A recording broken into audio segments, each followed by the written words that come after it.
to be excited to unveil this to the world, right? Because this is pretty striking. Oh yeah, I cannot wait. April 4th, we're having our first really big screening at the Chinese Theater. We'll be premiering there, and I cannot wait to see Arielle just so gorgeous on that big screen in this role. Hmm. And I'm Ariel, a you little ready? nervous for that, but that's okay. I like it. It's good. Yeah. I was gonna say, are you ready to stay see this on the big screen? I mean, it's like I think this would be fantastic. It's one thing to watch it on your laptop or your phone, but you really should see this on the big screen if you can, right? Yeah, you should. I know. Yeah, I'm excited. it's so It cool. was shot for the big screen. It was intended for that. Yeah. Yeah, and then of course, like once people get through it, they go, well, I could see this as like a feature, like a even longer. So is that something that's in the works or as well? Yeah, potentially. We Hmm. have a lot of ideas of how we could extend it. Um, we have another film we're going to be shooting soon, so I think uh, we'll probably shoot that movie first, and then if we do extend it, would be after. Oh, that's awesome. Yeah. Well, of course, shooting where you were shooting is always an adventure anyway. But like I mean, it looks like you had a really good time making this, but probably some really hilarious and fun memories too, right? Yeah, I mean, it was a lot of work. It was just us, basically, Yeah. for the most part, doing everything in the heat of New York City in the summer. But yeah, it was fun. We like did a lot of risky risky places to do Hmm. like the sex scenes and stuff like that. We were Yeah. for but in New York they don't really care. No one's really paying attention. They're all just like focused on themselves, which is a great thing. In LA, it's like, where's your pass, What are you Yeah. doing? Everyone's so like, but in New York, everyone just has too many things on their minds, so they don't care. Yeah, it's true. New York is really easy to shoot actually because it's just such a beautiful character in itself, and nobody really, like Ariel said, cares what you're doing. So everyone's minding their own business. I mean, we were really shooting some sexy scenes on the train platform, Yeah. and in the shots you don't see anybody there, but out of the shots there were people there, and it was like we just did not pay attention to them and they didn't pay attention to us. And so the whole focus was everything in the film we got in mostly one or two shots because we were just like hit and go, hit and go. Like it was like a hit and run type Hmm. shoot movie where we had that single opportunity to get the shot, maybe two if we were lucky, and then we just have to keep moving. So that Oh, made it a really fun, like I think that's how it sort of fits into experimental filmmaking a bit because it really is experimental. Let's see what we could get. Let's see what works. Let's see how we can make each scene work. I mean, there was that one scene where we have Ariel flying from the one house to the other house. Yeah.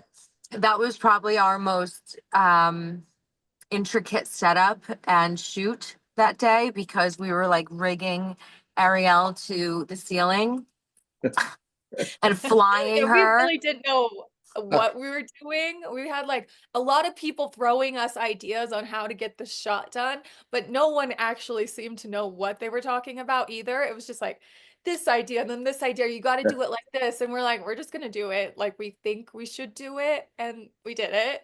And And it worked. it worked. Yeah, I Yeah, was it worked wondering really about well. that. Okay, good. Yeah, Yeah, it was really fun.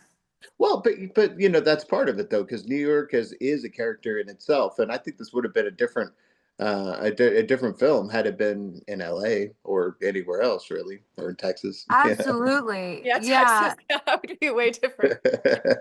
The energy of New York City, I feel like is so interesting and it's so it kind of represents Daisy's mind. It's just cluttered and loud and has a lot of different things that could happen each day. Like it's very spontaneous city. She's a spontaneous girl. So everything sort of fits well within her personality living in New York. Absolutely. Well, of course, people. I love it when take people take big swings and they make something that's just that's striking and cool. And then, of course, you Thanks. got the big premiere, and so people look up to that and they think, okay, well, like I got stories that I want to tell too. So, what kind of advice would each of you offer to somebody that wants to do something like this? Because I mean, you just went for it and you did it, which is awesome. I think that's the advice. Just do it. Like, Hmm. stop talking Yeah, about it and just do it. Nothing's going to be perfect. It's never going to be like, nothing is ever going to be perfect. So don't wait around for perfection. Just go for it. Because I think that's where everyone gets stopped. They want it to be perfect and need it to be like this and that, and they need this to do that, or they can't do it. Just do it. I agree. Just do it. And also, I think the best advice I can give to anyone making independent anything is to make sure you have it on the page before you do anything. Because Yeah.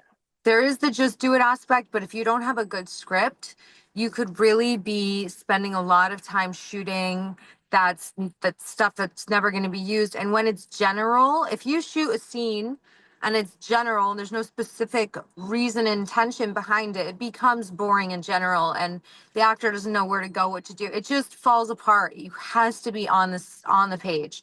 Everyone has to know this is the script that we're shooting and we stick to this and we're going.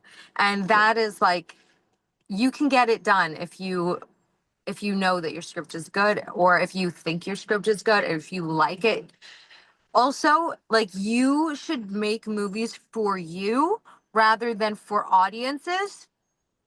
I learned that the first movies I made, I always shot movies for the audience. I was like, oh, I want to make them laugh. I'm going to give them this because they're going to like this, rather than this is what I like. And in Growing Daisies, working with Arielle, just having the two of us, there was something about the ownership of this project that we were definitely aiming to please ourselves and what we see this story being told, like how the story is being told, and how much we could commit to the script, and not like really veering off from that. So Yeah, I love that.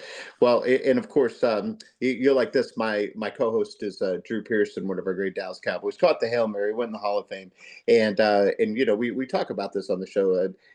Everyone has that Hail Mary moment in their life or career where you just kind of had to go for it, and it worked out for you. It might be this, might be something else, but what do you suppose that was for each of you? Like in life. Yeah. Um, the Hail Mary moment of like what to do with our work. Yeah, well, yeah. So basically, if there's a moment where you just felt like your back was up against the wall in your life or your career, and you're just kind of like, okay, here it is. I'm just gonna go for it. like all the time, you just have Yeah, to keep going, yeah. like that Pretty situation. much Yeah. like all the time. For me, my Hail Mary moment maybe was like 5 years ago, or maybe longer, maybe in 2016 when I made my first film, and I wrote the script in my bed one night at like 1 in the morning.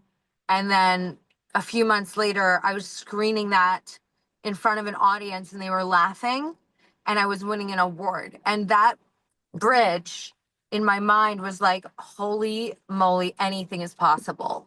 Like, I Yeah. literally had this in my head, like in like this just random night of sleeping on, like something that no one would think is extra special, just a regular night. Yet it turned into like a whole life change. So Mhm. anything is possible. And when you when you have a vision and you just go for it, it's like you can create anything. It's incredible. That was Mhm. my aha moment, was when I watched that first film I made in Ah, 2016. love that.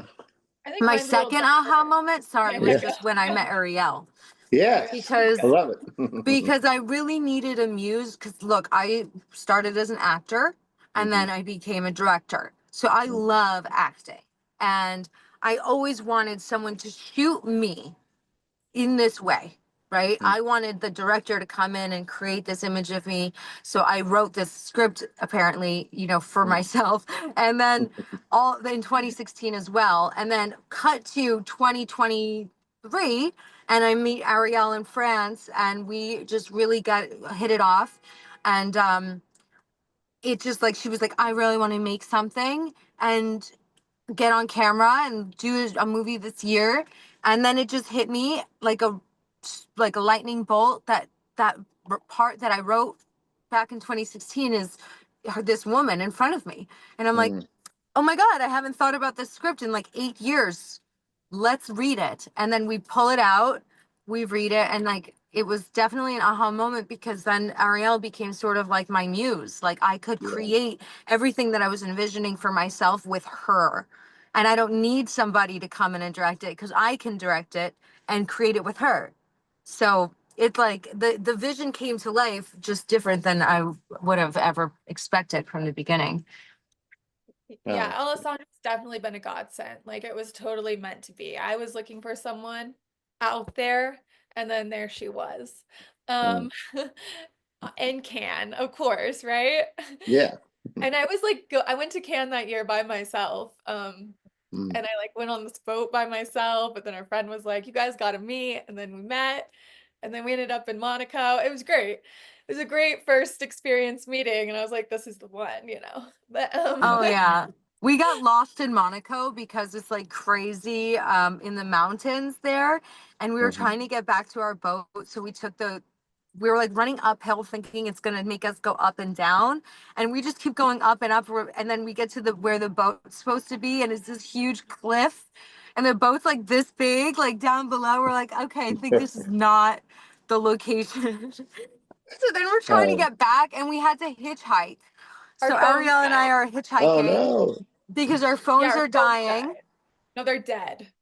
The phones are dead. Yeah, the phones died. There was no way we don't know where we're going anymore. And now we're lost in Monaco.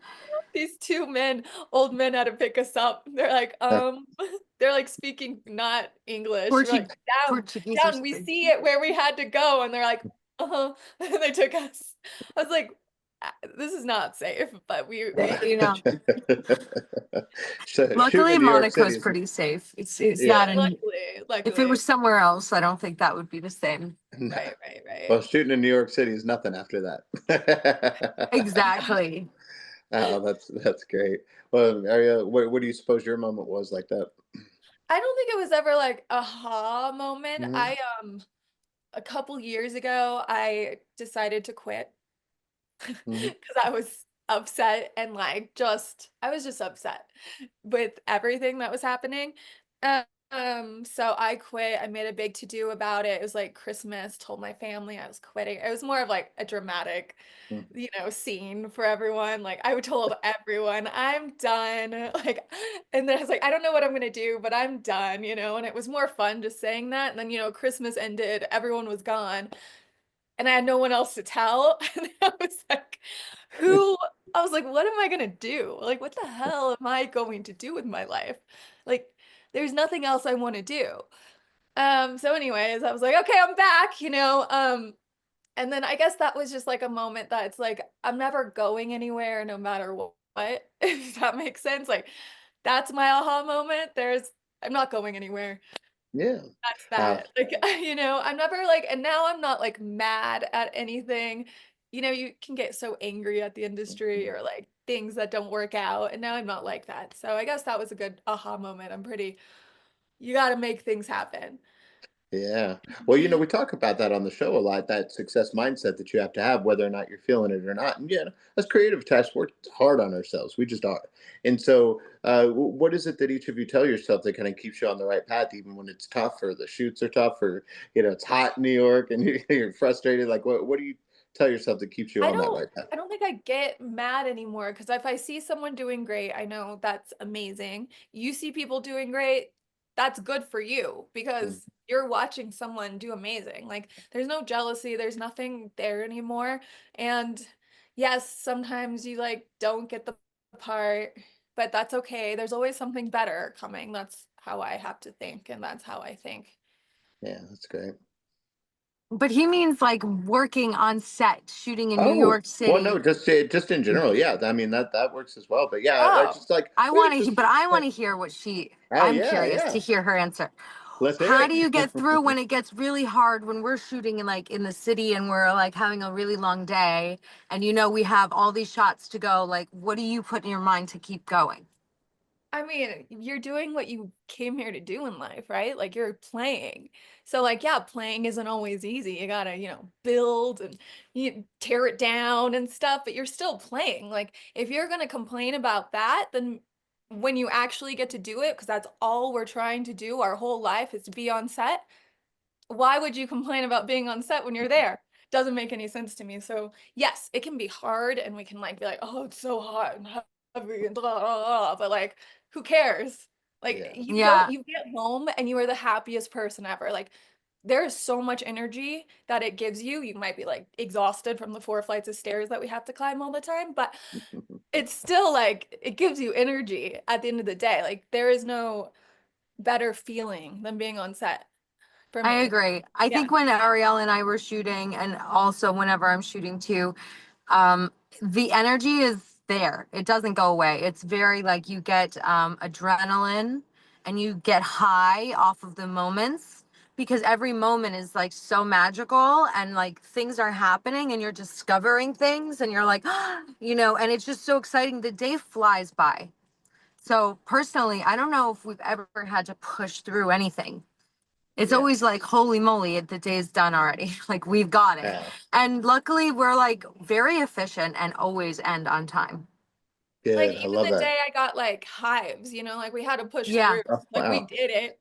I got hives from the field and I was Oh like no. dying. But like, got in the shower, took some Benadryl. Maybe I was a little high from the Benadryl, but we still did it. That's Uh, true.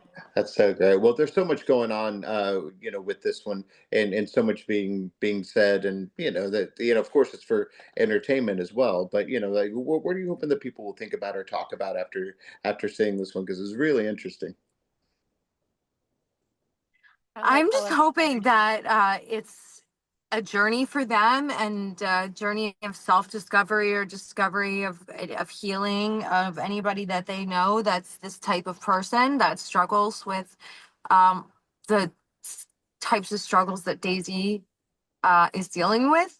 I feel like it's a film that's very deep and there's a lot of layers and you can go deeper and deeper and deeper into it.